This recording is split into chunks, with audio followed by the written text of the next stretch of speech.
ಆತ್ಮೀಯ H60 news ವೀಕ್ಷಕರೇ, ನಾನು ನಿಮ್ಮವ MI ಅಥವಾ ಮಲ್ಲಪ್ಪ ಜ್ಯೋತವರು. ಆತ್ಮೀಯರೇ, ಸಂತೋಷ್ ಲಾಡ್ ಯಾರಿಗೂ ಗೊತ್ತಿಲ್ಲ, ಇವರು ಗಣಿ ಧನಿ ಅಂತ ಕರೆಸ್ಕೊಂಡವ್ರನ್ನೇ. ಬಳ್ಳಾರಿ ಗಣಿಗಳ ವಿಷಯದಲ್ಲೇ ಇವ್ರಿಗೂ ಒಂದು ಟಿಪ್ಪಣಿ ಹಾಕಿದ್ದೇನೆ. ಆದರೂ ಅವ್ರ ವಿಚಾರಧಾರೆ ಅವರು ಹೇಳುತ್ತಿರುವಂಥದ್ದು ಇವತ್ತು ಒಬ್ಬ ಕಾರ್ಮಿಕ ಮಿನಿಸ್ಟರಾಗಿ ಏನು ಮಾಡಲಿಕ್ಕೆ ಸಾಧ್ಯದ ವ್ಯವಸ್ಥೆಯಲ್ಲೇ ಪ್ರಾಮಾಣಿಕವಾಗಿ ಕೆಲಸ ಮಾಡ್ತಾ ಇದ್ದಾರೆ ಅಂತೇಳಿ ಭಾಳಷ್ಟು ಜನ ಅವರ ಅಭಿಮಾನಿಗಳ ಅಭಿಪ್ರಾಯ. ಅದೇನೂ ಇರಲ್ಲ, ಅವ್ರ ವಿಚಾರಗಳನ್ನು ಸಹಜವಾಗಿ ನೋಡಿದಾಗ ನಿಶ್ಚಿತವಾಗಿಯೂ ಅವರೊಂದು ಮಾತನ್ನು, ಅದು ಧಾರವಾಡ ಯೂನಿವರ್ಸಿಟಿ ನಿಮಗೆ ಗೊತ್ತದ, ಅಲ್ಲಿಯ ಒಂದು ಏನಪ್ಪ ಕರ್ನಾಟಕ ಯೂನಿವರ್ಸಿಟಿಯಲ್ಲೇ ಅಲ್ಲಿಯ ಶೆಡ್ಯೂಲ್ಡ್ ಕಾಸ್ಟ್ ಮತ್ತು ಶೆಡ್ಯೂಲ್ಡ್ ಟ್ರೈಬ್ಸ್ ಪೋಸ್ಟ್ ಗ್ರ್ಯಾಜುಯೇಟ್ ಸ್ಟೂಡೆಂಟ್ಗಳ ಅಸೋಸಿಯೇಷನ್ ಮತ್ತು ಎಂಪ್ಲಾಯೀಸ್ ಸೊಸೈಟಿಯ ಅಸೋಸಿಯೇಷನ್ದಲ್ಲಿ ಒಂದಿಷ್ಟು ಮಾತಾಡಿ, ನೀವು ಯಾವುದೇ ಪೊಲಿಟಿಕಲ್ ಪಾರ್ಟಿಗೆ ಅದಕ್ಕೂ ಅಲ ಆಗಬೇಡ್ರಿ, ನೀವು ಸತ್ಯಕ್ಕೆ ಮತ್ತು ಅಂಬೇಡ್ಕರ್ ಅವ್ರ ವಿಚಾರಧಾರೆಗೆ, ಅದರಲ್ಲೂ ಮುಖ್ಯವಾಗಿ ನೀವು ಪ್ರಶ್ನೆ ಮಾಡೋದನ್ನು ಕಲೀರಿ ಅಂತೇಳಿ. ಹೌದ್ರಿ, ಇದು ಭಾಳ ಮುಖ್ಯದ. ಒಬ್ಬ ರಾಜಕಾರಣಿಗಳು ಇವತ್ತು ಭಾಳ ಇದನ್ನ ಹೇಳಲಿಕ್ಕೆ ಹೋಗೋದಿಲ್ಲ, ಪ್ರಶ್ನೆ ಮಾಡ್ರಿ ನೀವು ಅಂತೇಳಿ ಕೇಳಬೇಕಾಗಿದೆ. ಇವತ್ತು ಅನೇಕ ಸುಳ್ಳು ಸುದ್ದಿಗಳು ಹಬ್ತಾ ಇರ್ತಾವೆ, ಮತ್ತೇನೋ ಆಗ್ತಾ ಇರ್ತಾವೆ, ಏನು ತಮ್ಮ ಮನಸ್ಸಿಗೆ ಬಂದಂಗೆ ಮಾತಾಡ್ತಾ ಇರ್ತಾರೆ. ಅವು ಸತ್ಯ ಸುಳ್ಳು ಹೊರಗೆ ಹಚ್ಚೋದಕ್ಕೆಲ್ಲ ನಿಮ್ಮ ವಿದ್ಯಾರ್ಥಿಗಳು. ಇದು ಕೇವಲ SC/ST ಹುಡುಗರು ಎಷ್ಟಲ್ಲ, ಇದು ಎಲ್ಲರೂ ಇವತ್ತು ಜಾಗೃತಿಗೊಳ್ಬೇಕಾಗಿದೆ. ಯಾಕಂದರೆ ದೇಶ ಕಟ್ಟುವಲ್ಲೇ ವೈಚಾರಿಕತೆ ಮತ್ತು ವೈಜ್ಞಾನಿಕತೆ ನಮ್ಮಲ್ಲಿ ಬರಬೇಕಾಗಿದೆ ಅನ್ನೋ ಮಾತನ್ನು ಒತ್ತಿ ಹೇಳಿದ್ದಾರೆ ಅವರು. ಅವ್ರ ಮಾತನ್ನು ಯಾಕೆ ನಾ ಇವತ್ತು ಮತ್ತೆ ಟೆಸ್ಟ್ ಕೊಟ್ಟು ಹೇಳ್ತಾ ಇದ್ದೀನಪ್ಪ ಅಂತಂದ್ರೆ, ಒಬ್ಬ ರಾಜಕಾರಣಿಯಾಗಿ ಉಳಿದ ರಾಜಕಾರಣಿಗಳಾಗಿ ಕೆಲವೊಂದಿಷ್ಟು ತಪ್ಪು ಒಪ್ಪುಗಳಾಗಿದ್ದಾವೆ, ಇಲ್ಲ ಅಂತಲ್ಲ. ಇವತ್ತು ರಾಜಕಾರಣ ಮಾಡಬೇಕಾದ್ರೆ ದುಡ್ಡು ಬೇಕು, ದುಡ್ಡು ಇಲ್ಲದ ರಾಜಕಾರಣ ಇವತ್ತು ನಡೆಯೋದಿಲ್ಲ ಅನ್ನೋದು ಈಗಾಗಲೇ ಸ್ಪಷ್ಟ ಆಗ್ತಾ ಇರುವಂಥ ವಿಷಯ. ನೋಡ್ರಿ, ಇಷ್ಟು ಜನ 224 ಜನ MLAಗಳಿದ್ದಾರೆ. ಆದರೆ ಒಬ್ಬ ಚಿಂತಕ ಅಥವಾ ಮತ್ತೇನೋ ಒಬ್ಬ ಬಡ ಸಾಹಿತಿ ಅಥವಾ ಮತ್ತೆ ವಿಚಾರವಾದಿ ಯಾರು ಆಯ್ಕೆ ಆಗಿದ್ದಾರೆ, ಬಡವರು ಯಾರಾದರೂ ಆಯ್ಕೆ ಆಗಿದ್ದಾರೆ, ಜನಪರ ಕಾಳಜಿ ಇರುತ್ತಿರುವಂಥ ಯಾವುದೇ ಒಬ್ಬ ವ್ಯಕ್ತಿ, ಸಮಾಜ ಬಗ್ಗೆ ಚಿಂತನೆ ಮಾಡೋ ವ್ಯಕ್ತಿ ಆಯ್ಕೆ ಆಗಿದ್ದಾರೆ? ಇಲ್ಲ, ದುಡ್ಡಿದ್ದಾರೆ. ಇವರು ಲಾಡ್ ಅವರು ಅನುಕೂಲದ ಆಸ್ತಿವಂತರಿದ್ದಾರೆ ಅಂತ ಹೇಳಿ ಇವತ್ತು ರಾಜಕೀಯದಲ್ಲಿ ಮೇಲೆತ್ತಕ್ಕೆ ಬಂದಿದ್ದಾರೆ ಅನ್ನೋದು ಸತ್ಯ. ಆದರೆ ಇಂಥವರಲ್ಲಿ ಭಾಳಷ್ಟು ಕಡಿಮೆ, ನಾವಾಯಿತು ನಮ್ಮ ಗಳಿಕೆ ಆಯಿತು ಅನ್ನುವಂಥವ್ರು. ಅಂಥ ಸಂದರ್ಭದಲ್ಲ ಈ ಒಂದು ವ್ಯಕ್ತಿ ಸಾಮಾಜಿಕ ಕಳಕಳಿಗಳಂಥವ್ರು, ಜೊತೆಗೆ ವಿದ್ಯಾರ್ಥಿಗಳಲ್ಲೇ ವೈಚಾರಿಕತೆಯನ್ನು ಬಡದಿರಿಸುವಂಥ ಕೆಲಸ ಮಾಡ್ತಾ ಇದ್ದಾರೆ. ಇದು ಭಾಳ ಮಹತ್ವದ, ಇದು ಆಗಬೇಕಾಗಿದೆ ಇವತ್ತು. ಅವ್ರೇನೂ ಇರಲಿ, ಅವ್ರ ಆರ್ಥಿಕ ಯಾವ ರೂಪದಲ್ಲಿ ಬಂದರು ಹೋದರೂ ಮಾತು ಬೇರೆ. ಇತಿಹಾಸವನ್ನು ಕೆದಕದು ಕೊಡೋದ್ರಲ್ಲಿ ಏನೂ ಅರ್ಥ ಇಲ್ಲ, ಗಂಗಾ ಮೂಲನ ಹುಡುಕುವಲ್ಲಿ ಅರ್ಥ ಇಲ್ಲ. ಆದರೆ ಗಂಗೆ ಮುಂದೆ ಎಷ್ಟು ಹೆಲ್ಪ್ ಆದಲು, ಗಂಗೆಯಲ್ಲಿ ಹೊಲಸು ಕೂಡ ಹೊರತಾಗ ನಮ್ದು ಎಲ್ಲರದು ಆಗಿದೆ ಇವತ್ತು. ಗಂಗೆ ಮೂಲ ಸಾಲದ ಇರಲಿ, ಹೆಂಗೂ ಇರಲಿ, ಆದರೆ ಅದು ಸ್ವಚ್ಛ ಉಳಿಸ್ಕೊಳ್ಳುವಂಥ ನಮ್ಮದಂತ ಕೆಲಸ ನಮ್ಮದೊಂದು. ಆ ಕೆಲಸವನ್ನು ಇವತ್ತು ಸಂತೋಷ್ ಲಾಡ್ ಅವರು ಭಾಳ ಮುತುವರ್ಜಿ ಮಾಡ್ತಾ ಇದ್ದಾರೆ. ಯಾವುದೇ ಒಂದು ಅಂತಲ್ಲ, ಯಾವುದೇ ವಿಷಯದಲ್ಲೇ.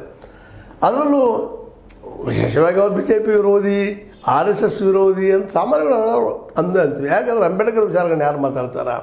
ಅದರಲ್ಲೂ scheduled cost, scheduled tribes, OBC ಇವರ ಬದುಕಿನ ಬಗ್ಗೆ, ಇವರ ಏಳಿಗೆ ಬಗ್ಗೆ, ಇವರ ಎಜುಕೇಷನ್ ಬಗ್ಗೆ, ಬಡವರಿಗೆಲ್ಲ ಶಿಕ್ಷಣ ಸಿಗಲಿ ಅನ್ನೋರ ಬಗ್ಗೆ ಮಾತಾಡುವಂಥವ್ರು ಇವತ್ತು ಮಾತಾಡ್ಲಿಕ್ಕೆ ಶುರು ಮಾಡಿದ ಕೂಡಲೇ ಒಬ್ಬೊಬ್ಬ ಏನೋ ನಾಡದ್ರೋಹಿ, ರಾಜದ್ರೋಹಿ, ದೇಶದ್ರೋಹಿ ಅನ್ನುವಂಥ ಮಾತುಗಳು ನಾವು ಕೇಳ್ತಾ ಇದ್ದೀವಿ. ಹಾಗೆ ಇವತ್ತು ನಮ್ಮ ಲಾರ್ಡ್ ಅವರು ಸಹಿತ ವೈಚಾರಿಕತೆ ಬೆಳೆಸುವಲ್ಲೇ, ವೈಜ್ಞಾನಿಕತೆ ಬೆಳೆಸುವಲ್ಲೇ ಎಲ್ಲರೂ ಕಲಿಯುವಂಥದ್ದು ಭಾಳ ಅದ ಅನ್ನುವಂಥದ್ದು ಮಾತು. ಅದರಲ್ಲೂ ಇವರು ಹಿಂದೂ ಕೋಡ್ ತರಬೇಕು, ಅದನ್ನು ಮಾಡ್ಬೇಕು, ಇದು ಮಾಡ್ಬೇಕು, BJPಗೆ ಮಾತಾಡ್ತಾ ಇದ್ದಾರೆ. ಅವತ್ತು ಅಂಬೇಡ್ಕರ್ ಅವರು ತರೋ ಪ್ರಯತ್ನ ಮಾಡಿದರು, ಆಳದಾಗ ವಿರೋಧ ಮಾಡಿದವರು ಇವರ. ಅದು ಸುಳ್ಳೇನಲ್ಲ ಇತಿಹಾಸದಲ್ಲೇ. ಅವರು ಎಲ್ಲರಿಗೂ ಸಮಾನತೆ ಕೊಡಬೇಕಪ್ಪ, ಇವನ್ ಹೆಣ್ಮಕ್ಳೇ ಆಯಿತು, ಎಲ್ಲರಿಗೂ ಆಯಿತು, ಈ ಆಸ್ತಿ ಹಂಚಿಕೆಯಲ್ಲೂ ಸಹ ಸಮಾನತೆ ಕೊಡಬೇಕು ಹೆಣ್ಮಕ್ಳಲ್ಲಿ ಅನ್ನೋಂಥ ಮಾತು ಮಾತಾಡಿದರು. ಆದರೆ ಯಾರೂ ಆವತ್ತು ಸಪೋರ್ಟ್ ಮಾಡಿರಲಿಲ್ಲ ಅನ್ನುವಂಥದ್ದು. ಜಾತಿಗಳ ವಿಷಯ ಬಂದಾಗ ಆ ಸಂದರ್ಭದಲ್ಲೇ ಈ ರೈಟ್ ವಿಂಗ್ ಜನ ಅಂಬೇಡ್ಕರ್ಗೆ ಸಪೋರ್ಟ್ ಮಾಡಿರಲಿಲ್ಲ ಅನ್ನೋದು ಈ ಇತಿಹಾಸದಲ್ಲಿ ಉಳಿದು ಹೋಗಿದ್ದು ಎಲ್ಲ ಮಾತುಗಳು. ಒಂದು ವೇಳೆ ಆವತ್ತಿನ ಈ ಒಂದು ವಿಚಾರಧಾರೆ ಜನ, ರೈಟ್ ವಿಂಗ್ ಜನ, ಅಥವಾ ಇವತ್ತು BJP ಜನ, ಅಥವಾ ಜನಸಂಘದ ಜನ, ಅಥವಾ RSS ಜನ, ಅಥವಾ ಸಂಘ ಪರಿವಾರ ಜನ ಆವತ್ತಿನ ಇವರು ಅಂಬೇಡ್ಕರ್ನವರ ವಿಚಾರಗಳನ್ನು ಒಪ್ಪಿಕೊಂಡಿದ್ರೆ, ಹೌದು ಸರಿ ಅದ, ಇದ್ರೆ ತಪ್ಪಿಲ್ಲದ್ರೊಳಗೆ ಅಂತೇಳಿ ಅಂದಿದ್ರೆ, ನಿಜವಾಗಿಯೂ ಹಿಂದೂಗಳು ಯಾವ ರೀತಿ ಚಿಂತನೆ ಮಾಡಿದ್ರೆ ಅವರು ನಮ್ಮ ಹಿಂದೂಗಳ ಒಂದು ಭಾಗ, ನಾವು ಸಮಾನತೆ ಕೊಡಬೇಕು ಅನ್ನೋದು ವಿಚಾರ ಅವತ್ತ ಮಾತಾಡಿದರೆ ಇವತ್ತು ಈ ವಿಚಾರ ಬರ್ತಿರಲಿಲ್ಲ. ಇವತ್ತು ಅದ್ರ ವಿರೋಧ ಮಾಡೋಂಥ ಮಾತು ಬರ್ತಿರಲಿಲ್ಲ. ಮತ್ತು ಅಲ್ಲಾಗಿದ್ದು ದೊಡ್ಡ ವಿಷಯ ಅಂದರೆ ಅಂಬೇಡ್ಕರ್ ಅವರು ನಾನು ಹಿಂದೂ ಆಗಿ ಸಾಯೋದಿಲ್ಲ ಅನ್ನೋಂಥ ಮಾತನ್ನು ಮಾತಾಡಿದರು. ಅವರು ನಾನು ಇನ್ನೊಂದು ಧರ್ಮ ಸ್ವೀಕಾರ ಮಾಡೋದಿದ್ರೆ ಬೇರೆನೇ ಮಾಡಿದ್ರೆ ನಾನು ಹಿಂದೂ ಆಗಿ ಸಾಯೋದಿಲ್ಲ. ಯಾಕಂದ್ರೆ ಅಷ್ಟೊಂದು ಸಮಾನತೆ ಇಲ್ಲ, ಜಾತಿ ಐತಿ, ಅದ ಕೆಳಜಾತಿಯವ್ರಿಗೆ ಯಾವುದೇ ರೀತಿಯ ಬೆಲೆ ಇಲ್ಲ ಅನ್ನುವಂಥ ಮಾತಲ್ಲ. ಅದನ್ನು ಇವತ್ತು ನಮ್ಮ ಲಾರ್ಡ್ ಅವರು ಆ ವಿಷಯಗಳನ್ನು ತೆಗೆದುಕೊಂಡ ಜನ ಮತ್ತು ಮಕ್ಕಳಲ್ಲಿ ವಿದ್ಯಾರ್ಥಿಗಳು ಜಾಗೃತಿ ಮಾಡುವಂಥ ಕೆಲಸವನ್ನು ಮಾಡ್ತಾ ಇದ್ದಾರೆ. ಇವರು ಆ ಸಂದರ್ಭದಲ್ಲಿ ಮಾತನ್ನು ಹೇಳ್ತಾರೆ ಅವರು. ಈ ಸಂದರ್ಭದಲ್ಲಿ ಕೇವಲ ಇದು SC/ST ಮಕ್ಕಳಿಗೆ ಹೇಳ್ತಾ ಇದ್ದೇನೆ ಅಂತಲ್ಲ, ಅದು ವಿದ್ಯಾರ್ಥಿಗಳು ಹೇಳ್ತಾ ಇದ್ದೀನಿ ಅಂತಲ್ಲ, ಎಲ್ಲರಿಗೂ ಸಂಬಂಧಿಸಿದಂಥ ವಿಷಯ. ಎಲ್ಲರೂ ಇವತ್ತು ಪ್ರಶ್ನೆ ಮಾಡೋದನ್ನು ಕಲೀರಿ ಅಂತ. ವೈಜ್ಞಾನಿಕತೆಯನ್ನು ಬೆಳೆಸ್ಕೊಡ್ರಿ ನಿಮ್ಮಲ್ಲಿ. ಯಾಕೆ, ಏನು, ಎಂತ ಅಂತೇಳಿ ಇತಿಹಾಸದ ಸತ್ಯಗಳನ್ನು ಹುಡುಕ್ಲಿಕ್ಕೆ ಪ್ರಯತ್ನ ಮಾಡಿರಿ. ನಿಜವಾದ ಇತಿಹಾಸ ಹುಡುಕ್ರಿ ಅಂತ ಹೇಳ್ತಾ ಇದ್ದಾರೆ. ಸರಿ ಅದು. ಯಾಕಂತಂದ್ರೆ ಪುರಾಣ ಪುಣ್ಯಕಥೆಗಳು ಮತ್ತು ಮತ್ತೇನೋ ಇವೆಲ್ಲ ನಮ್ಮ ಇತಿಹಾಸ ಅಂತ ಅಲ್ಲ. ಇವೊಂದು ಏನೋ ಕಥೆಗಳು ಬಂದಿರ್ತಾವೆ ಆ ಸಂದರ್ಭದಲ್ಲ. ನಮಗೆ ಅನಿಸಿದ್ದನ್ನು ಕವಿಗಳು ಅಲ್ಲಿಯ ತನ್ನ ಉಳಿವಿಗಾಗಿ ಆಗಿರ್ಬೋದು, ತನ್ನ ರಾಜನ ಮೆರವಣಿಗೆಗಾಗಿ ಆಗಿರ್ಬೋದು, ತನ್ನ ಅಸ್ತಿತ್ವಕ್ಕಾಗಿ ಆಗಿರ್ಬೋದು, ಅನೇಕ ಪೌರಾಣಿಕತೆಗಳನ್ನ, ಅನೇಕ ವಿಷಯಗಳನ್ನ ಹುಟ್ಟಾಕೆ ದಿಶಾಭ್ರಮ ಮಾಡೋಂಥ ಕೆಲಸವು ಸಾಕಷ್ಟು ಆಗಿ ಹೋಗಿರ್ತಾವೆ, ಇಲ್ಲ ಅಂತಲ್ಲ. ಅದಕ್ಕಾಗಿ ಅದನ್ನು ನೀವು ಹೊರಗೆ ಹೆಚ್ಚು ಕೆಲಸ ಮಾಡಿರಿ, ಪ್ರಶ್ನೆ ಮಾಡಿರಿ ಯಾಕೆ ಏನಂತೇಳಿ. ಮತ್ತು ವಿಜ್ಞಾನವನ್ನು ಹೆಚ್ಚು ಓದ್ರಿ, ವೈಜ್ಞಾನಿಕ ಮನೋವೃತ್ತಿ ಬೆಳೆಸ್ಕೊಳ್ರಿ ಅನ್ನುವಂಥ ಮಾತನ್ನು. ಜೊತೆಗೆ BJPನವ್ರು ಟೀಕೆ ಮಾಡೇ ಮಾಡ್ತಾ ಇರ್ತಾರೆ. ಲಾರ್ಡ್ ಅವರು ಹೇಳಿದವ್ರಿ ನಿಮ್ಗೆ 2 ಕೋಟಿ ಉದ್ಯೋಗ ವರ್ಷಕ್ಕೆ, ಅದು ಆಗಿಲ್ಲ. ಮತ್ತು ಇವತ್ತು ಆರ್ಥಿಕ ಪರಿಸ್ಥಿತಿ ಬಗ್ಗೆ ಟೀಕೆ ಮಾಡ್ತಾರೆ ಅವರು. ಅದು ಸತ್ಯನದ. ಅದು ಎಷ್ಟು ಉದ್ಯೋಗ ಕೊಟ್ರಪ್ಪ ಅವರು BJP ಇಲ್ಲಿವರೆಗೆ? ಸ್ಮಾರ್ಟ್ ಸಿಟಿಗಳನ್ನು ಎಷ್ಟು ತಯಾರು ಮಾಡಿದ್ರಿ ಹೊರತು ಪ್ರಶ್ನೆ ಮಾಡ್ತಾರೆ, ಸುಳ್ಳೋದು ಏನಂತಾರಲ್ಲ. ಮತ್ತು 15 ಲಕ್ಷ ಎಷ್ಟು ಜನಕ್ಕೆ ಬಂದುಬಿಟ್ಟಿದ್ದು ಅನ್ನೋಂಥ ಮಾತಾಡ್ತಾರೆ. ಮತ್ತು ನಮ್ಮ ಗ್ಯಾರಂಟಿ ಬಗ್ಗೆ ಒಂದಿಷ್ಟು ಪ್ರಪೋಸ್ ಮಾಡಿಲ್ಲ, ನಾವು ಅಟ್ಲೀಸ್ಟ್ ಅಷ್ಟೇ ಕೊಡ್ತಾಯಿದ್ದೀವಿ. ಪ್ರತಿ ತಿಂಗಳು ಒಂದು 5,000 ಆದರೂ ನಾವು ಹೊಸ್ತಾ ಇದ್ದೀವಿ ಜನರಲ್ಲೇ. ಅವ್ರಿಗೆ ಅಷ್ಟು ಉಳಿತಾಯ ಆಗಿ ಅವ್ರ ಕುಟುಂಬಕ್ಕೆ ಒಂದು ಸ್ವಲ್ಪ ಹೆಲ್ಪ್ ಆಗಲಿಕ್ಕತ್ತದ ಅನ್ನೋಂಥ ಮಾತಾಡ್ತಾರೆ. ಒಟ್ಟಾರೆಯಾಗಿ ಇವತ್ತು ಲಾರ್ಡ್ ಅವರು ಪ್ರಶ್ನೆ ಮಾಡೋದನ್ನು ಎಲ್ಲರೂ ಮಾಡಬೇಕು. ಮತ್ತು ಈ ಸೋಷಿಯಲ್ ಮೀಡಿಯಾದಲ್ಲಿ ಹಬ್ಬುತ್ತಿರುವಂಥ ಈ ಏನು ಸೋಷಿಯಲ್ ಮೀಡಿಯಾ ಯೂನಿವರ್ಸಿಟಿ ಜನ ಇದ್ದಾರೆ, ಅವ್ರು ಇದಂಥವ್ರು ನಿಜವಾಗಿ ಅಭ್ಯಾಸ ಮಾಡಿರಿ ನೀವೆಲ್ಲ ಅಂತ. ಅದ್ರಲ್ಲಿ ಯಾರಾದ್ರೂ ಮನುಷ್ಯ ಬಂದಂಗೆ ಏನು ಹೇಳ್ಬೋದು ಹೋಗಿಬಿಡ್ತಾರೆ. ಅದೆಲ್ಲ ಸತ್ಯ ಅಂತಲ್ಲ. ಅನೇಕ ಸುಳ್ಳು ಸುದ್ದಿಗಳು ಹಬ್ಬಿಸ್ತಾರೆ, ಮಾಡ್ತಾರೆ, ಜನರಲ್ಲಿ ತಿಕ್ಕಾಡಿಸ್ತಾರೆ. ಹಿಂದೂ ಮುಸ್ಲಿಂ ಮಾಡ್ತಾ ಇರ್ತಾರೆ, ಮೇಲ್ಜಾತಿ ಕೆಳಜಾತಿ ತಿಕ್ಕಾಡಿಸ್ತಿರ್ತಾರೆ. ಇವೆಲ್ಲದಕ್ಕೂ ಗಮನ ಕೊಡೋದಕ್ಕೆ ಹೋಗಬೇಡ್ರಿ, ನೀವು ನಿಮ್ಮನ್ನು ತಿಳ್ಕೊಳ್ರಿ ಅನ್ನುವಂಥದ್ದು. ಇದು ಆಗಲೇಬೇಕಂತ ಕೆಲಸ ಇವತ್ತು.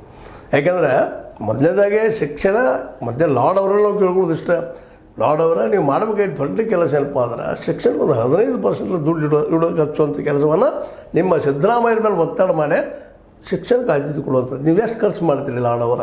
ಇವತ್ತು ನೀವು ವೈಜ್ಞಾನಿಕ ಬೆಳೆಸ್ಕೊಳ್ರಿ ಇಚ್ಛೆ ಅಲ್ಲಿ ಹೇಳ್ತಾ ಇದ್ದೀರಿ, ಖರೆ ಇಲ್ಲಂತಲ್ಲ. ಇಲ್ಲೇ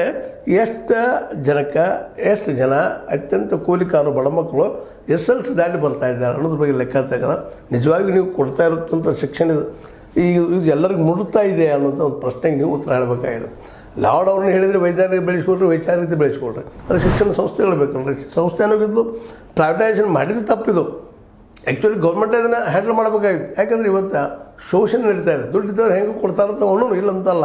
ಮಿಡಲ್ ಕ್ಲಾಸು ಅಥವಾ ನೌಕರಿ ಮಾಡುವಂಥವ್ರು ಅಥವಾ ಮತ್ತೆ ಯಾರು ಕೊಡ್ತಾರೆ ಇಲ್ಲಂತಲ್ಲ.